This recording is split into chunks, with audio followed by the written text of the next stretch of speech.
That's pretty good. Yeah, that's sweet. Okay. This is artist, entrepreneur, and art educator, Eric McRay. I'm here in Bowie, Maryland. Why am I in Bowie, Maryland? Well, for unfortunate reasons, had to come up for the services of a friend from high school, Edwin Barnes Jr. And we all were hanging buddies back in the 1980s and whatnot. And this is his brother, Edwin Barnes. And Edwin and I have been good friends since 8th grade, middle school. And it's one of my oldest and dearest friends. He's past friend. He's like the brother from another mother kind of thing. So we had a service yesterday in honor Earl and showing our respects. And I wanted to ask all you good folks out there to send up prayers for the Barnes family. No parent should ever have to bury their own child, but things happen. So just keep the Barnes family in your prayers and your good well wishes and good thoughts. And it's my buddy Edwin, and I felt like would it be a great thing to talk about our history and together, and how Edwin is a really accomplished writer. And quick story: when we were in high school. Okay, let me take it from here. All right, you tell us. We were in high school and we had to do an assignment for our English teacher, Miss Briscoe. Yeah. And me and Eric was on the phone, and as we were talking, and I was writing. I was like, we would talk about whatever comic books. I like, give me a word around with fear. Eric would throw out a couple of words like, okay, that's a good one. Then we'd talk some more. Then I was like, hey, give me a word to rhyme with sad. He'd throw out a couple of words. I was like, okay, cool. So then I wrote a whole ballad. It called The End of the Line, talking about a kid who his father was abusive. His mother told him to do things he didn't want to. And he made a couple of bad decisions. They did some things and he wound up in jail. So I told Eric, hey, draw me a picture of a guy in jail on the cot looking like he's distraught about the decisions he made. Eric drew the picture. I wrote the poem and I got an A, got praises. They use it in the school paper, and they still use it the next year when my sister, she was like, hey, your poem is in the school paper and Eric artwork is beside it. So we had that type of relationship. And so it was great. And I was in Bowie State and I had to do an assignment. I used that same assignment again in college. His picture, my words, and got an A. So yeah. And the thing was so crazy about it, it was just us doing what we do, and it was just really natural. And the same was it Briscoe? Briscoe. Here's the funny thing about people and perceptions. Now, keep in mind, we're the exact same people, dressed the same way, fairly conservatively dressed, nice young men, stayed out of trouble most of the time. And when we weren't in trouble, we usually didn't get caught. Right? Absolutely. So we were good at it. We were good at it, right? So then, one time, Edwin and I were walking down the hallway, and she came up and said, why aren't y'all in the classroom? I said, well, we're on the way to class. Now, we're in high school. We're at Theodore Roosevelt High School in Washington, D.C. And this lady began to tell us we were nothing. She totally berates us, tells us we'll never accomplish anything, we'll never be anybody. So keep in mind, now we're young men. We're like 15, 16. High school. It's like 10th, 11th grade. Yeah, somewhere in that frame. And then she just tore us all to shreds verbally. And I thought, like, I don't even know this woman. Why is she doesn't know me. And she knew you, so that's probably why she said that. Right. And then so she just tears all the shreds. I was like, it didn't really stick, but I was just appalled that she had the audacity to judge us so strongly. Well, I think it was like the same week, the next week that your writing came out and the artwork. Same person comes to us. Oh my God, you two are such brilliant young men. You're so talented and the future is so bright and you can go so many places and yada, yada, yada.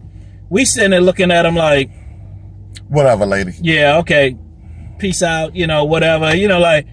Yeah. So it shows you how quickly people can switch up on you based off their their perception of who you are, but you aren't defined by their perception of reality. You're defined by your actions and the reality you create. We created our reality that changed the world around us and the perceptions of other people. But because we were late to class, she tried to box us in and destroy us.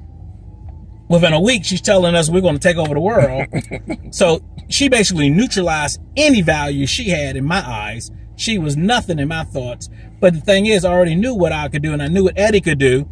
And Eddie went off to go into the military. He had a successful military career. And now you work for a big corporation. Department of Energy. Department of Energy. And, you know, he's a security officer. You're a mercenary, right? Stop it. Okay. No, I work in the Central Alarm Station. So when you see the movies where the people in the room with all the cameras and they dispatch people to different location wherever the situation calls for, that's what I do.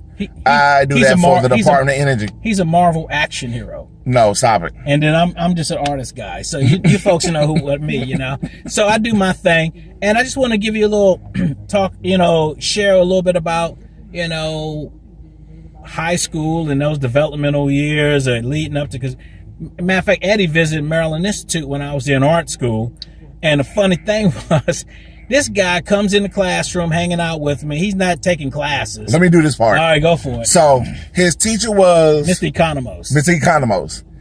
I was standing behind Eric when Mr. Economos was giving him advice how to mix paint. He's like, well, if you want like a light blue, take some dark blue, add some white. Keep adding white until you get like the color you want. I was like, oh, wow, that's pretty cool. I walked away. And I walked behind this young lady that was in the class. She was quite attractive, too. That's it, neither here nor there. I'm not married, for me, man. Stop not it. for me. Cut okay, that out. Right. So I walked behind this young lady. Dude, it was 30 years ago. And she was like, I want pink. I said, well, take the red. Come on, add some white to it. And keep adding white until you get... She said, oh, wow, thank you. Are you the teacher's assistant? I was like, well, no, I'm not really the teacher's assistant. I'm just here to help. Oh, thank you so much. That was great. So the thing is, if you listen to what people are saying, people will have a different opinion of you. Yep. Because if you just listen and you will learn so much, don't say anything just by listening to people. Because when people are educated, they spread knowledge. And if you listen to them, you become more knowledgeable just by being in the area with smart people. So she thought I was a teacher assistant. She thought I was like on a different level than her, because I was just around other smart people talking. So always pay attention. When smart people are talking, listen. It's good not to be the smartest person in the room, because when you listen to other people, you are better off for it. See why I hang out with this guy? We've been friends since we were 14. 8th grade. 8th grade. And that's another thing. One of the most wise bits of advice I ever received was from my wife's grandmother. And she said one of her biggest regrets in life was not keeping long-term relationships. It's a must. And that became a priority, that I continue to nurture relationships that were long-term. Because, you know, how many countries you been to? A few. Yeah, I mean, all over the Middle East. All over Europe. Yeah, you know, and then, and I moved to the South, and you were, you know, back and forth. So it's easier now with social media. Anybody you want to keep in touch with, you have the opportunity. With technologies, you can keep in touch. But really, I really embrace the importance of keeping long-term relationships for longevity, sense of stability, acknowledgement of your history and where you come from. And back in the 80s when we were growing up, show how older we are. And I joined the Army in 83. We graduated high school in 83. I joined the Army. Eric went to college. So to maintain relationships, I'm in Germany. I had to get German coins at a payphone just to call all my friends. I would call Eric. I would call my wife, Laura, and talk to them on a payphone in Germany just to maintain the relationship. There was no Facebook, no Instagram, all the social media. There was no texting, none of the social media. We used to write letters on paper. You had to actually write letters and talk to people, make phone calls. And we actually know how to write in cursive. Oh, yeah. Which they've taken out of school, which is insane in itself. But in order to maintain relationship, you have to talk to people. It's okay. Call your friends up. if you have friends that you haven't talked to a while, call them up. Yeah. Don't just send a text. Don't just like, hey, on Facebook, send some smiley face. Call them up. Kissy face Talk to emojis. them. See how they're doing. Mm-hmm. Check in on people. Because a lot of people are going through things you might not know about. They might not, well, I didn't want to talk about it, whatever. A lot of people need someone to talk to because this week has been really rough. He told you, my brother passed away. I've never had anybody that close to me pass away before. This week was rough. And so just having my friends around me, Eric, Daryl, my family, it made it a lot easier to go through the things because everybody go through stuff. But when you have your family, you have your core around you, it makes it a lot easier. And you know, the thing, I lost my brother 14 years ago. I remember that. And I had a friend of mine in North Carolina. His brother, I was going through this, he wasn't involved. And then when his brother got killed in a motorcycle accident, I was there for him. And he apologized to him. He said, man, when you were going through, I didn't know what to do. And he said, I'm so sorry I wasn't there for you, but I thank you so much for being there for me. You know, and I learned through our hardships, we learn to have empathy. Not just sympathize. Oh, bless your heart. I'm sorry you're going through this. But if somebody loses something that you've lost, you can feel the pain they feel. You know how to pray. You know how to console them. You can at least feel the emotions they feel. And that makes a world of a difference in the lives of other people. So I think sometimes we can get so isolated. And I think more and more of our society, people like into their own little worlds. That's it. And unfortunately, people don't want to extend themselves except for through technology. Yeah. But which is a great benefit, but there's no excuse or no substitute for, you know, here's my friend, here's my brother. Face-to-face interaction. Yeah, you know, so I knew I had to be here, and I understand the suffering. I don't understand his pain 100% because his brother wasn't my brother and vice versa. But we can console and support one another, and you know, back to my grandmother-in-law. You know, when you get at the end of your life, I want to be able to reach out and touch somebody and say, hey, this is my brother. This is my friend. This is the person who's been here through thick and thin. We don't have to agree on everything, see everything eye to eye. Life isn't about that. Life is about, I guess, an understanding or a mutual respect. A mutual respect of how the other person lives and then they're there for one another. Exactly, because like any situation Eric has, if he need me, on the Raleigh from Bowie is 4 or 5 hours. Yeah, 4 or 5. Yeah. That's one tank of gas. Yeah. I can fill up once and not stop. Well, I'm gonna stop because I'm 50 and the 50-year-old bladder is something different. But we're not gonna talk about that. That's another story. Yeah. I could like drive there, one tank of gas, don't have to stop to fill up again, and get there. If you need me, I'm there. Right. And so the thing is that what I say, you know, and this dialogue is more so about just relationships and people. And I know there's a lot of folks out here, you know, they want to. I talk about art and business and so forth, but here's the other side of the coin. You know, life is not just you know, working and for me, my art is a part of immortality. I know that when I'm gone, that those material things are going to still be here unless something catastrophic happens.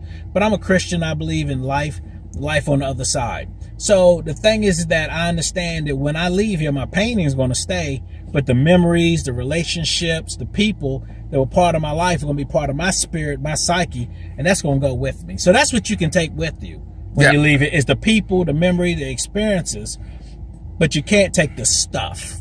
Yep. The stuff has value because somebody's going to fight for it when you leave here.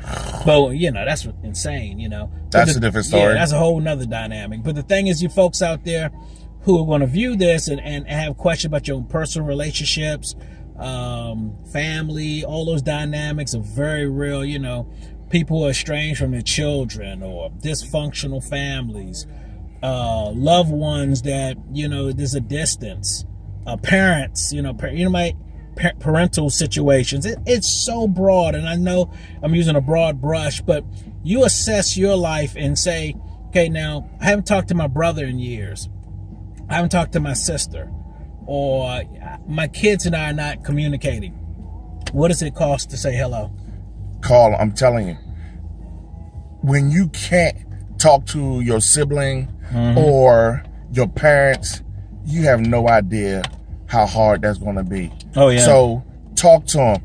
You don't have to agree, but set aside your differences just enough to know that they're good. Talk to them, find out how they are, how their kids are.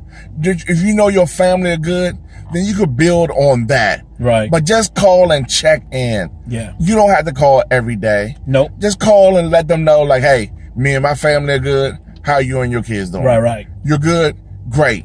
And if it build on that and you like, hey, you want to do lunch one day? That's great. Yeah. If you don't, that's okay too. But you know your family's good because your family is the most important, because no matter what, when something happened, you're going to need your core. Yeah. And so you got to keep your core intact, and it starts with your family, because a lot of time you think you have friends and they're there for the good time, but when times get rough, they might bail on you.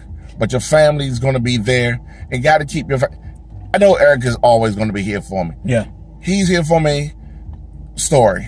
When my daughter, her last year of school, and she couldn't get a dorm. So Eric lives in Raleigh. He has a house in Apex. I like, hey, my baby's going to school. It's just for half a semester, and she need just one semester. So she needs someplace to stay. The dorms are full. Apartments around there are crazy expensive. Can she stay in your house? Because he has two. See, that's how rich he is. He has 2 houses. So he was like, sure. Let me check with my wife real quick. They said, yeah. So my baby was good. And we paid him way below what this house is value. Way below. But that's the family discount, the love. So I could count on him. And so my daughter was good. She was living good now, I'm telling you. Yeah, for real. Yeah. We fed her too. My daughter was good. She'll pop up at their house every night. Hey, Uncle Eric. So you gotta have your family. In your time of need, there's some people you could count on. So you got to build that relationship. Stay in touch with people. Yeah. Because the thing is, everybody goes through hardships. Yeah. Everybody goes through situations. And you got to know who your resources are. So you can like, hey, I need to lean on you this time. Because when the roles are reversed and they need to lean on you, you got to be there for them also. Right. So it's a give and take, and you got a strong core, then you know you're good. His kids are always going to be good up here. Yeah. So they come up here for anything. Want his daughter to go to Howard, HU. I can see Erica want to go to Howard too. Absolutely. Yeah. So if she come up here, she's going to be good. We'll give her a key to the house. So if she need any emergency situation, we got her. Well, you know, the thing about, you talk about family, and sometimes you have toxic family. Yeah. And you're not trapped. You're not a prisoner. I had relatives who were very negative, and I knew I had to put some space between certain people. And that's just a reality, because you're in control of your life. You're not a prisoner to people around you. But the reality is that's still your family. So keeping a certain respectful distance can be good. You can love people from a distance. And back to the word love, you know, to me, love is an action, is a verb. You know, it's like, I love you while I'm drowning is not showing me too much love. I need you to throw me a life preserver, a rope, swim out there, get me, send for help. I need some action. So, you know, just passive words is not love to me. Yeah. So I'm a firm believer, if I tell somebody I love them, I'm going to show action and movement to change that situation or be there for them. Absolutely. So don't let your words be hollow. In the Bible, talk about a sounding brass and a tinkling cymbal, just a bunch of noise. But, you know, that action is what really changes things. And I'm a man of action. I mean, like, it's Shakespeare, there's a line from Henry VIII. He said, words are not deeds. You know, that's it. You know, don't stand and watch me suffer. Help me if I need help. But, exactly. And so prayer is an action, but faith and works are nice together. Exactly. You praying for me while you pulling me out the hole or helping me. So, so back to friendship here, Edwin and I mean, we've known each other for so long, and I was doing my art in high school. Hey, I'm gonna ask you a question. I was doing what I was doing in high school and all that with the art. How did you perceive me, and how did other people perceive me doing my art? Because it was just who I was, and I have people now who think like, well, they have this real skewed view of me doing art, but the art is something I've always done. It's just that now I've had a certain success to come with it, so I paid my dues for for 40 plus years. Well, everybody always thought that you were talented, because back in middle school, you and John did the mural on the wall in McFarland Junior High School. Yeah. So everybody from McFarland who went to Roosevelt already knew that you were an artist. Then when you got to Roosevelt, then your artwork just started to shine through everything else. Right. So when they saw Eric the artist. Right. So everybody knew who you were, and by the time you left, you did like the yearbook cover. Added to the yearbook. You drew the artwork that was inside of it. The Rough Rider logo. Yeah, and they used that on a T-shirt. I don't know if they had your permission to do that. My mother and I went and had talked. Yeah, but that was a different. Okay, that's another story for another true day. Businesswoman. She wasn't putting up with that. Yeah. But So and he did artwork for me for different assignments. We was killing it. Got him A's in all his classes. Oh yeah, we were killing it. Yeah. I did a report on superstition. So he drew like leprechauns, rainbows, I did all that. Black cats. This was for Miss Goodman class. Yeah, okay. So I had did a thing on superstition, and I always had illustrations to go with anything I wrote. I almost had illustrations for it. So if I had something illustrated, it was a McRay product. Well, see, here's the thing. Now, here I am at 54 years old. I'm doing the same thing, and I work. But is it really? I work, but it's what I've always done. Is it really working? Is it really like Michael Jordan? Is he really working when he's doing what he loves? Yeah, he's working, but it's not something he's like not tarring a roof or digging a ditch, you know. And if you like tarring roofs and digging a ditch, then it's good for you. But that's not my bag, you know.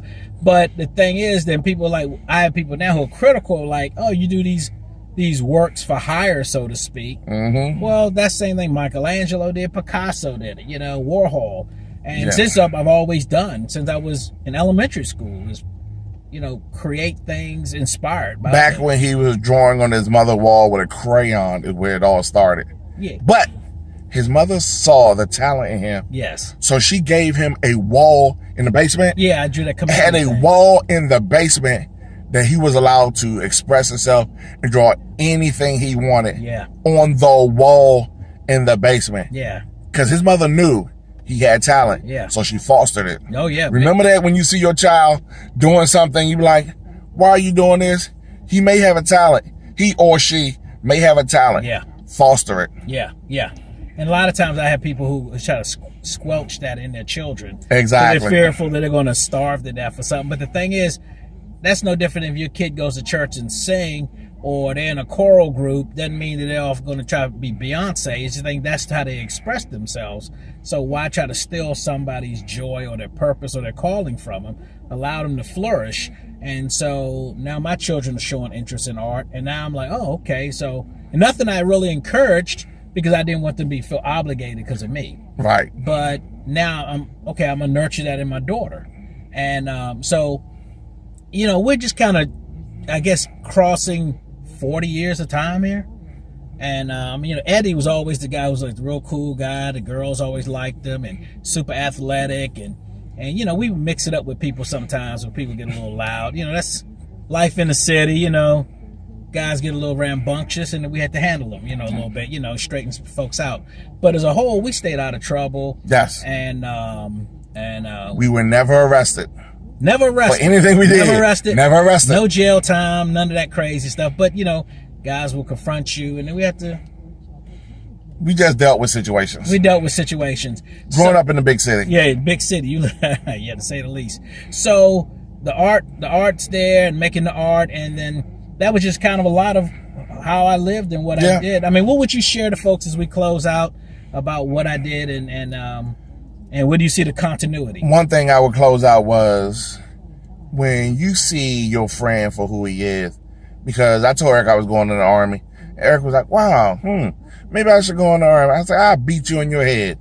You are way too talented as an artist to go into the military.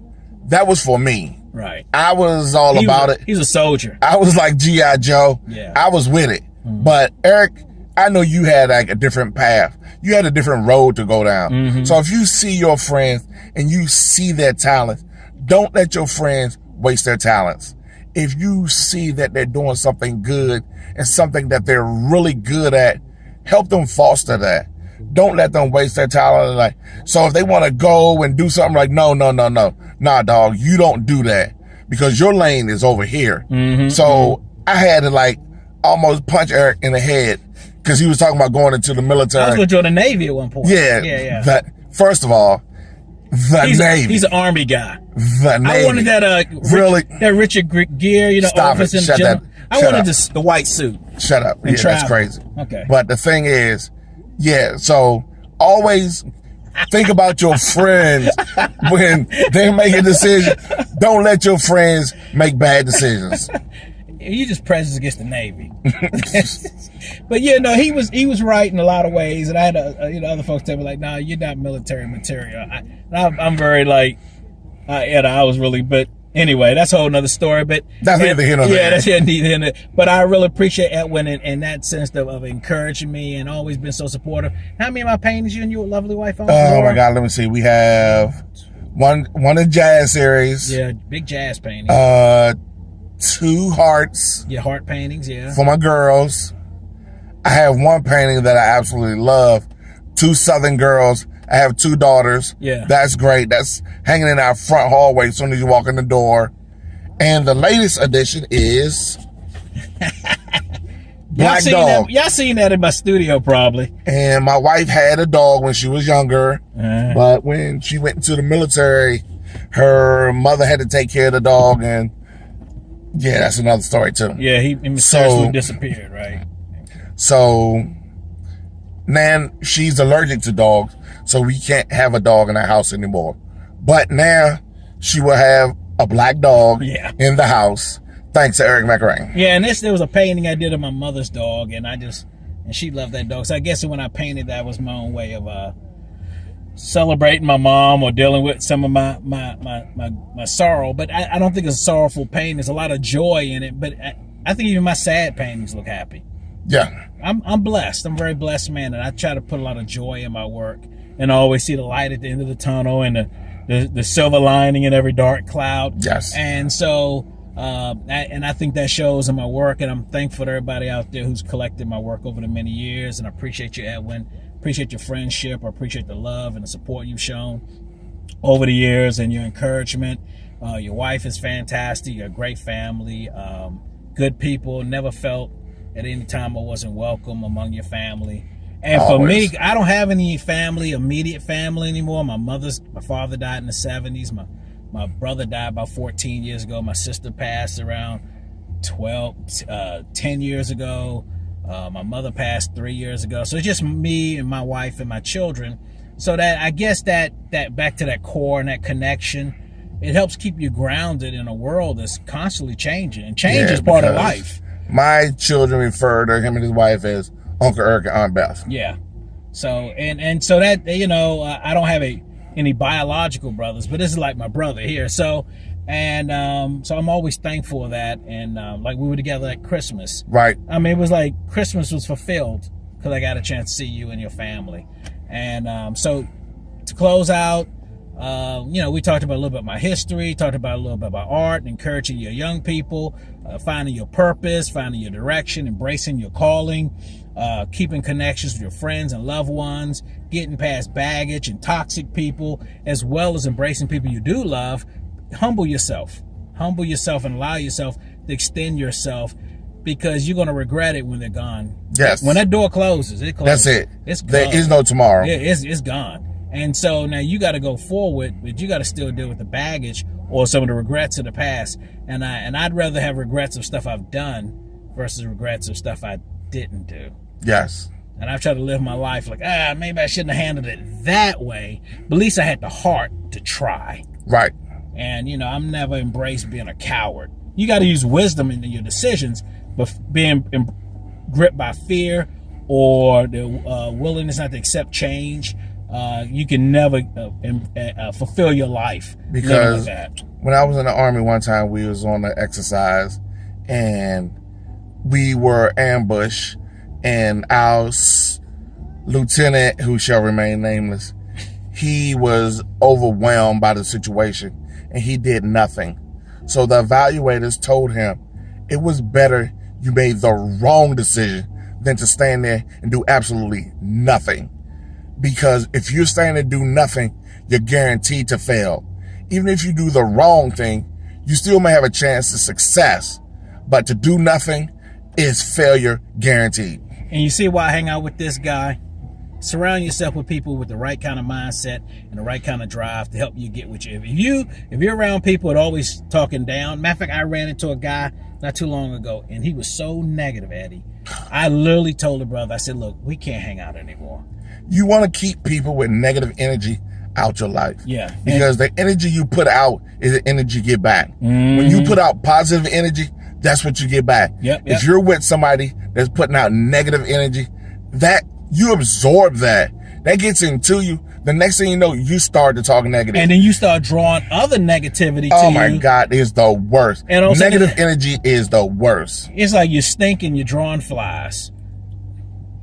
Bottom line, you got a stinking life, stinking thinking, stinking speech, and you're going to draw flies, negativity, and nastiness. You're like, hey, we're going to stop here. Thank you so much for taking time to look at that. That's probably the longest video I've ever shot and on McRay Vision, but I think it's well worth it.